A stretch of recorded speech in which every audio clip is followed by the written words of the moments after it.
The world is on fire. The Middle East is being torn up by war and terrorism that have forced millions of people to flee. Syria looks like the disaster of a generation.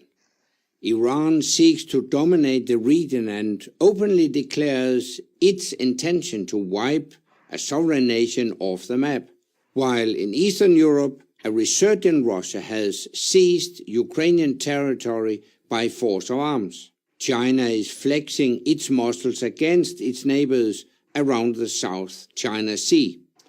There is only one nation in the world capable of putting out these fires. That nation is, of course, the United States. Many Americans will argue, understandably, that this is not fair.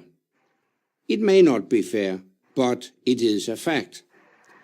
Only America has the diplomatic reach, the financial resources, and the firepower to lead the free world against the autocrats, rogue states, and terrorists that are trying to overwhelm it.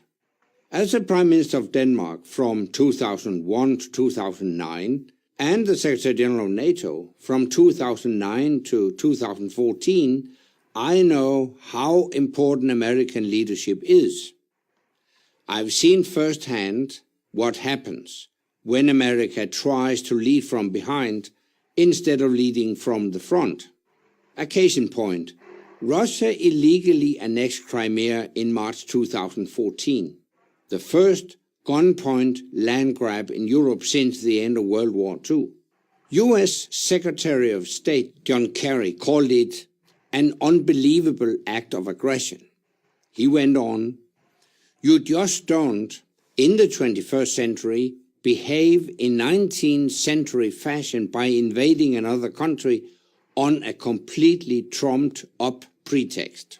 This might be an admirable statement of principle, but as a guide to policy, it is dangerously naive, because whether it was believable or not, it happened. The first half of the 20th century was the bloodiest in human history. That was before America became a global superpower. Since America's ascendancy, the major world powers have coexisted in relative peace. Now that peace is threatened, and America must step forward again.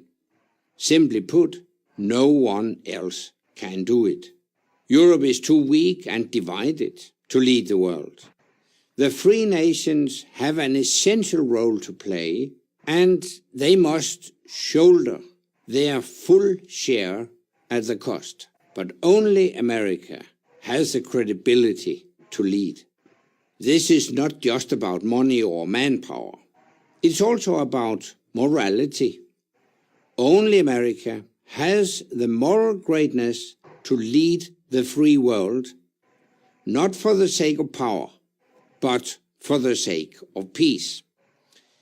Yet the US will only be able to ensure peace if its leaders act with conviction.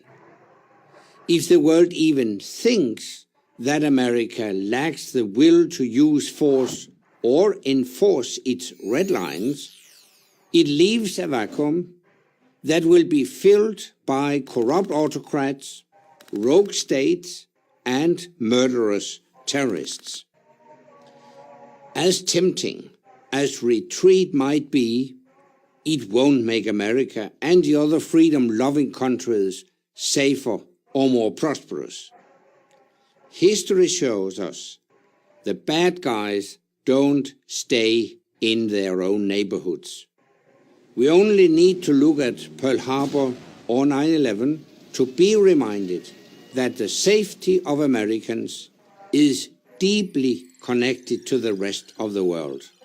And the stability that has permitted the vast and worldwide economic expansion since World War II, an expansion that has lifted billions of people out of poverty,